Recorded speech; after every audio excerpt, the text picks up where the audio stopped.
کہ یہ بچہ چھوٹا بیٹا ہے یا آپ کو سب سے پہلے مسجد میں نظر آئے گا پہلی تراویح کی سحری کے بعد جو فجر ہوگی.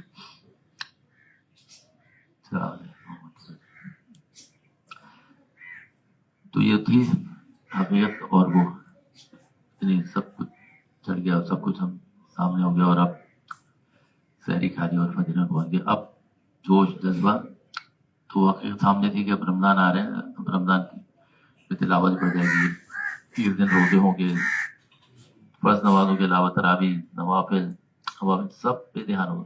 تو کیا ہے جو تھی اگر بہت واضح ہوئی اور اس پہ عمل شروع ہوئی، اور اتنی تندہی سے جو لوگ کمزور، آج کل تو پہلے بزرگ کمزور ہوتے ہیں نا، آج کل ہم جوان، خیر میں بھی جوان نہیں رہا تو جوان بھی کمزور ہیں، اس وقت کے لیے تیاری کر لیں، کمر کس لیں، یہاں پہ آ جائیں، کے لیے دعا کریں. کیا نام بتائیں؟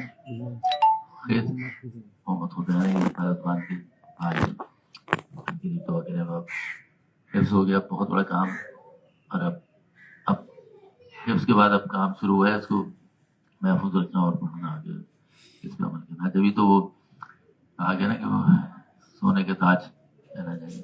کسی بھی دنیا کی ڈگریاں اگر میں نے تو یہ کہا صاحب ملے ہمارے دوست، اگر تعداد کی جائے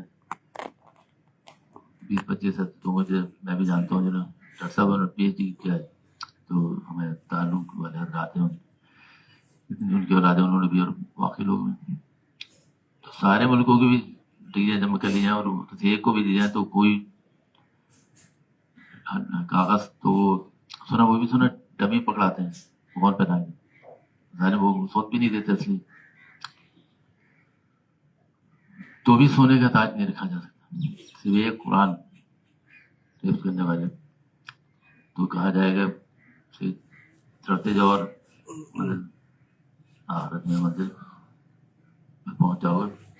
تو ان کے لیے جو قرآن پڑھ کے بہت دیر سے بات بدلا سوچتے رہے اب کہ بھائی قرآن پڑھتے جاؤ اور چڑھتے جاؤ.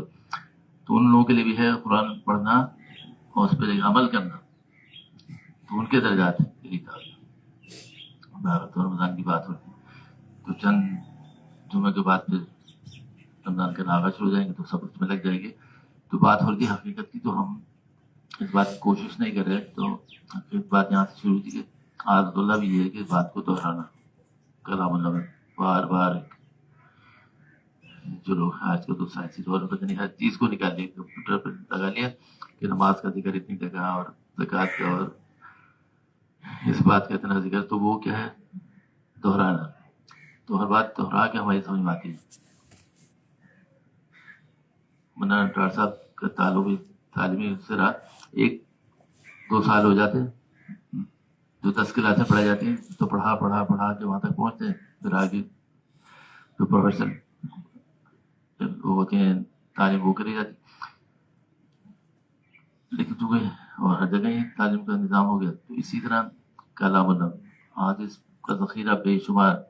بزرگان کے پاس جانے تو وہ طبیعت میں اتار بیداری نہیں ہونی چاہیے، اس لیے کہ سن کے تو ہم دل میں بات جم رہی ہے. سب کو پتہ ہے 5 وقت کی نمازیں، قرآن تلاوت، اس کے اجر و ثواب، استغفار پہ کیا مل رہا ہے، شکر پہ کیا مل رہا ہے، صبر پہ کیا مل رہا ہے. لیکن جب تک اس چھوٹی عمر سے نہیں سنا ہوا ہوگا اور بڑی عمر تک نہیں سنیں گے، وہ چیزیں دل دماغ پہ بیٹھیں گی، اس کی حقیقت واضح نہیں ہوگی. بس مختصر ہے. تو جو لوگ ابھی جیسے ذکر ہوا کہ بزرگان کا، تو ان کا اوڑھنا بچھونا ہی سادہ طبیعت، سادہ رہن سہن، سادگی زندگی میں. ان کام اتنے اونچے ہوئے کہ جس کی انتہا نہیں. کوئی پہاڑ جو ہوتا نا اونچے جو پہاڑ دیکھو، وہ تصویروں میں دیکھیں ویسے نظر نہیں آتی کہیں. تو ان کی وہ خداور شخصیات ہیں، علمی روحانی.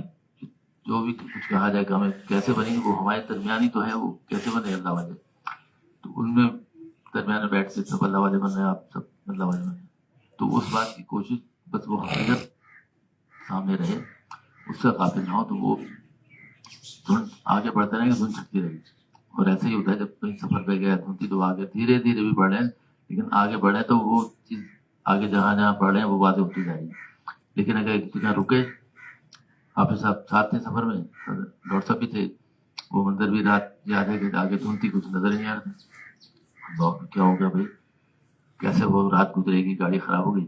حافظ صاحب تھے, نور ہمت طاقت کا مظاہرہ کیا. لیکن ایسا تھا کہ مطلب مایوسی تو نہیں, لیکن چند لمحے ایسے گزرے تھے, بلکہ شاید لمحے تو نہیں زیادہ, کہ اب آگے کچھ نظر نہیں آ رہا تھا کہ شاید اب رات گزرے گی نہیں اور برف کی طرح سردی تھی, فریز ہو جائیں گے. لیکن آگے بڑھ گئے تو وہ جہاں پہنچنا تھا, گاؤں دیہات تھا منظر, تو وہ تھی کہ وہاں پہ لوگ آگ جلائے بیٹھے تھے, گرم پنکھے لیے بیٹھے تھے, لحاظ.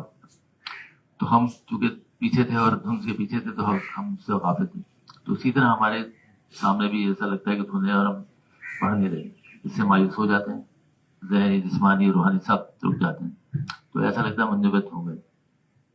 ایک اصطلاح کہلاتی ہے, وہ ہماری ڈاکٹر صاحب میڈیکل میں بھی کہلاتی ہے, اور وہ تصوف میں قبض کی حالت, تو اس سے نہیں نکل پاتے, برسوں برس لگ جاتے ہیں.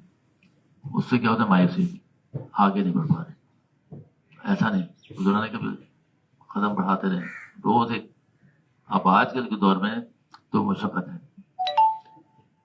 تو دادا نے اس کو تعبیر کیا مجاہدہ, کبھی یہی تمہارا مجاہدہ, اب کوئی مجاہدہ نہیں ہوگا, کوئی تمہیں شیخ اب لے کے چلنے نہیں نکلے گا.